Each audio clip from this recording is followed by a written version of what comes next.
uma operação que, de repente, decreta a prisão do dirigente máximo de uma universidade, pelo fato dele ser acusado de obstruir investigações, não de ser o responsável, né, pelos desvios. Na gestão anterior a dele, bom, a coisa já começa de um modo absolutamente estranho. A Polícia Federal deflagrou hoje a Operação Ouvidos Moucos. O reitor da Universidade Federal de Santa Catarina foi preso acusado de desvio de dinheiro. Uma quadrilha que desviou cerca de 80 milhões de reais. É roubalheira para tudo que é lado, né? Como eu disse, o reitor da Universidade Federal de Santa Catarina foi preso. Essa meia dúzia mancha a história, mas não vai atrapalhar. Porque com a ação da Polícia Federal, com certeza os desdobramentos vão acontecer e vão ser grandes, porque essa é só a ponta de um enorme iceberg. Todo mundo sabe que a maior parte fica debaixo da água. A mídia precipitadamente fez um linchamento público do reitor. Nós temos uma sociedade cansada dos escândalos, cansada da roubalheira. Então, qualquer ato, qualquer cidadão de certo realce que é preso como um reitor, meio que satisfaz. A democracia não é um valor desejado pela população. A população hoje está mais empenhada em ter segurança a qualquer custo. Há uma senha do que eu chamo de moral de baixo custo. O homem do diálogo foi preso sem antes poder falar.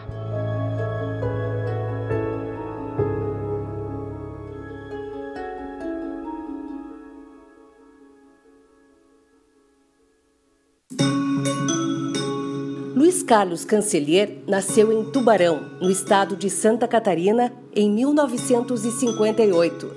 Aos 19 anos, ingressou no curso de Direito da UFSC, mas interrompeu os estudos para se dedicar à carreira de jornalista. Nos embates contra a ditadura é que eu conheci o CAL. Nós estamos falando da década de 70. Durante sua trajetória, Cancellier também foi assessor do ex-senador Nelson Wedekind. Ele era um político, entende? Ele era político, porque muitas coisas era ele mesmo que fazia, era ele que articulava, ele era muito hábil. Aos 38 anos, retornou à universidade para continuar a graduação em Direito. Me chamou a atenção esse aluno, a idade um pouquinho diferente dos seus colegas, né? Ele assistiu minha aula e na hora do intervalo ele foi conversar comigo, se apresentou. E eu lembro, e sempre comentei com ele, que naquela ocasião ele falou para mim que ele ia fazer carreira dentro da Universidade Federal de Santa Catarina. Não me arrependo nem de ter escolhido o direito, nem ter abandonado o direito, nem ter voltado para o direito. Aprendi muita coisa e creio que no contexto, principalmente da questão democrática e da questão da democratização do Estado, essa disciplina, essa ciência, a ciência jurídica, ela tem um papel essencial, um papel relevante. Cancellier fez mestrado e doutorado também na área jurídica. Tornou-se professor da UFSC e, em 2009, diretor do Centro de Ciências Jurídicas. Sem dúvida alguma, o Comped encontrou dentro da Universidade Federal de Santa Catarina, especificamente dentro do Centro de Ciências Jurídicas e da Fundação Boatê, o seu espaço para crescer. E o apoio que nós tivemos ali do diretor, que foi o professor Cancellier, e de outras pessoas, evidentemente, ele foi fundamental para nós chegarmos onde nós chegamos hoje. Nós não somos portugueses, nós não somos brasileiros, nós somos portugueses, somos brasileiros, somos interdependentes, somos pessoas, somos pesquisadores independentes de qualquer tipo de fronteira. Em termos de liderança do CCJ, pelo menos, ninguém se compara.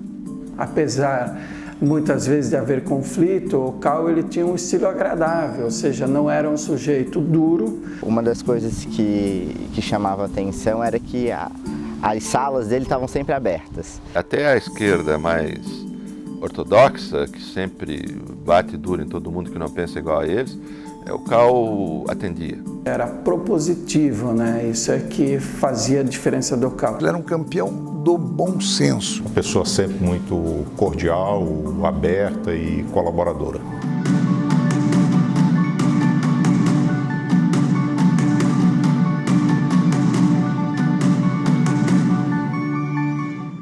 A ida dele para a reitoria foi profundamente importante, tendo em vista o isolamento que a universidade passava, né?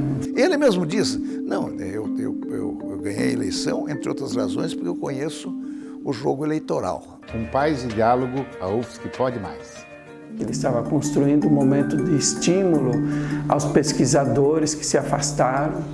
Eu tenho certeza, e já disse isso antes, que com nossa união a UFSC pode mais. O CAL ele procurou, de todas as formas, efetivamente praticar aquilo que muita gente fala, mas não pratica, que é a pluralidade. Respeito é a palavra de ordem. Respeito à diferença, respeito à divergência, respeito às políticas, respeito aos credos, respeito às opções sexuais. Cada dia a gente ouve um relato diferente sobre o Cancellier, de como ele não deixou com que os cargos que ele assumiu mudassem a rotina, o modo de viver dele. Então, ele continuava almoçando com os estudantes, com os servidores. O Cal era um craque da persuasão, do convencimento. E ele era bom nisso, basicamente porque ele tinha uma paciência inacreditável. Eu mesmo digo a você, eu não teria, talvez não tivesse metade ou 30%, 20% da paciência que ele tem. Eu considero que no primeiro ano foi basicamente criar um clima de harmonia interna, um clima de pacificação entre os três segmentos, estudantes, técnicos e docentes. O TJ UFSC informa que está confirmada a notícia da morte do reitor afastado da Universidade Federal de Santa Catarina, professor Luiz Carlos Cancellier. Ele teria se jogado do piso L4, que é o 5º andar, aqui no vão central do shopping. Uma morte com certo apelo político, um fim trágico para uma carreira construída no jornalismo, no direito e na academia. Quando aconteceu essa operação Ouvidos Moucos e aconteceu a prisão, eu não tive dúvida que isso estava dentro de um contexto patológico em que a nossa sociedade lastimavelmente tem vivido ultimamente. Houve uma confluência de fatos muito preocupante nesse episódio. Quer dizer, houve essa maneira de abordar uma denúncia de irregularidade que, a nosso ver, precipitou um juízo antes que o gestor pudesse prestar esclarecimentos e se defender. Desrespeito total aos princípios constitucionais, aos direitos fundamentais. Eu digo a você, sem nenhum medo de errar, se essas autoridades, entende, que cometeram aquela sucessão de atos fatídicos que culminou com a morte do Cal, tivessem tido a pequena curiosidade, o pequeno cuidado, o cuidado elementar de ver como é que o Cal vivia, entende? De conhecer o apartamento modesto que ele tinha, de saber que o Cal não tem carro, de saber que o Cal não tem casa de praia, de saber que o Cal não tem bens materiais que sejam visíveis, não é? Já seria uma boa razão, entende? para não cometer as barbaridades que foram cometidas. Desde o dia 14 ou 13 de setembro, nenhum de nós pôde falar com o reitor. Eu não pude dar um abraço no meu amigo de 30 anos, porque nós temíamos que a menor aproximação pudesse refletir em prejuízo para todos eles. Nós não podemos, em hipótese alguma, admitir que funcionários públicos, enfim, que pessoas, através da sua função pública, pratiquem ações da forma que praticaram contra o professor Cancellier. É lamentável, né? Ele não ser levado para uma delegacia, mas ser levado para um presídio, é uma segunda coisa absolutamente estranha. Ele ser solto 24 horas depois que foi preso, pelo próprio juízo de primeira instância, aí é maior estranheza ainda. Não tem o perfil da gente fazer uma revista íntima, profundamente humilhante. Não tem o perfil de se colocar, entende, correntes nas pernas e algemas nos braços e andar com roupa de presidiária. Não é porque ele é reitor, veja bem, não é porque ele é reitor, é porque ele é um cidadão comum. Pareceu haver também um problema interno dentro da universidade, em que um órgão pretendeu ter um poder superior ao poder do próprio reitor dentro da instituição, o que obviamente é inaceitável. Dá a impressão, como eu tenho dito, que a prisão acontece apenas para sufragar um efeito midiático que lastimavelmente sempre vem acompanhando essas operações policiais que nós temos visto no nosso Brasil.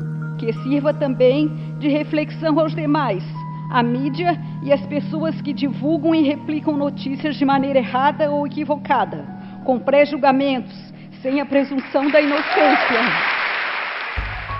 Aqueles setores da mídia que vêm sistematicamente espetacularizando essas denúncias contra gestores públicos, obviamente tem parte da responsabilidade nessa tragédia. Claro que eu sou favorável à liberdade de imprensa, mas, santo Deus, o que a imprensa brasileira faz, de um modo geral, é algo vergonhoso. Eu acho que a mídia precisa fazer uma profunda reflexão sobre o seu papel dentro de um Estado de Direito. Ninguém perguntou, mas o Cal tem antecedentes criminais?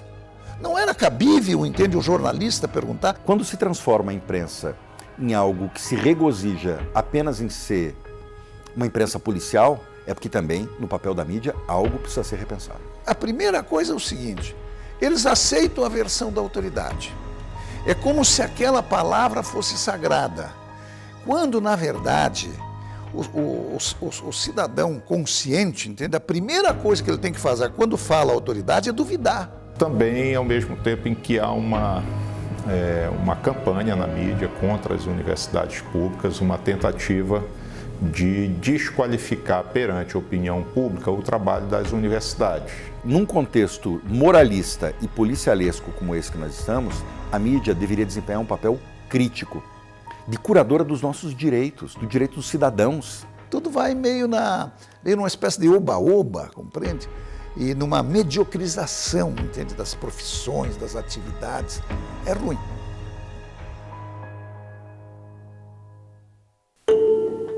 Eu não tenho dúvida de que o nosso país atravessa uma crise de valores profunda. Eu acho que esse é um momento que deve, no mínimo, fazer deflagrar uma grande reflexão coletiva. Certo, sobre o Estado policial, sobre esse contexto que nós vivemos, mas também sobre os ataques à autonomia universitária, que tem sofrido muito nesse nosso tempo, sobre o papel da mídia e sobre a necessidade da gente subsistir enquanto papel crítico nesse contexto. Em certo sentido, isso tudo é pior do que no tempo da ditadura. A ditadura não nos prendeu. E nós achávamos que tínhamos derrubado. Cometemos um erro. Porque os ditadores de espírito nunca morrem. Eles estão sempre aí. Estão aqui, neste momento, algum deles. Esperando a hora de voltar. O país precisa pensar sobre isso, que há agentes públicos que estão transformando certos processos de apuração em processos de linchamento público de pessoas que talvez sejam honradas. Então hoje esse valor é o valor que está disseminado e ele está muito forte dentro de uma parte da polícia, de uma parte do Ministério Público e de uma parte do Judiciário. São setores da nossa sociedade que querem desqualificar as instituições e os seus gestores para, na verdade, atacar o direito dos nossos cidadãos à educação pública e gratuita. O ato temerário foi a prisão, porque a prisão era absolutamente desnecessária. Era absolutamente desnecessária. E a vida teria seguido normal.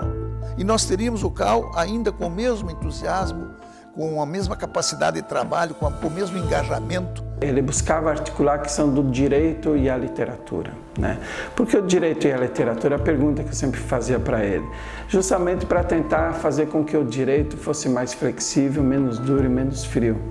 E ele foi vítima de um processo de dureza, de frieza, etc., né? Ele era uma pessoa que era dedicada à universidade. A vida dele foi a construção da Federal de Santa Catarina. Desde aluno, militante no movimento estudantil, depois professor, diretor, reitor. É uma obrigação nossa combater injustiças, né? Porque senão a pesquisa não tem sentido nenhum. É indispensável a apuração das responsabilidades civis, criminais e administrativas das autoridades policiais e judiciárias envolvidas. Estarmos numa democracia que é ainda uma jovem democracia e que é uma frágil democracia é uma coisa que não pode ser jogada no lixo. E eu tenho certeza que ele gostaria que as pessoas se dedicassem à universidade, se dedicassem à construção de uma sociedade melhor. Mas a democracia é um exercício diário de negociação. em que forças políticas se alinham e se realinham. A última lição do nosso mestre foi de que contra a mais absoluta injustiça, que contra o terrorismo de Estado, só a tragédia pode chamar a atenção de uma população que vive uma histeria coletiva. O Cal, ele balançou meu coreto, cara. Putz, ele balançou meu coreto. E eu vou dizer tchau pro Cal todos os dias, eu vou me lembrar dele todos os dias. É um pesadelo que se torna pior de dia, porque daí é uma lembrança que a gente é incapaz de retirar, entende, da memória e do sentimento, né, e da amizade. E mãos invisíveis, muitas mãos invisíveis, o empurraram das alturas. Cancellier retornou para a Universidade Federal de Santa Catarina pela porta da frente, sem ordem judicial, carregado nos braços dos seus alunos, colegas, amigos e familiares. Como professor da UFSC, sou uma pessoa que tem orgulho e alegria. Como desembargador, tenho vergonha. Há só uma certa conformidade que alterna, entende, uma dor muito profunda e às vezes um sentimento de muita raiva, entende, que eu quero evitar, mas eu às vezes não consigo. Bom, vou seguir a vida, né? Eu também tenho certeza, se ele estivesse por ali, pudesse dizer assim, pô, cara, para com isso, te vira, vai, segue a vida, tem que seguir. Vou fazer força. Mas pro meu amigo, pro meu irmão, isso eu tenho que dizer para ele. Entende? E digo agora, pá, como seria bom que ele estivesse aqui, cara. Pá, seria bom.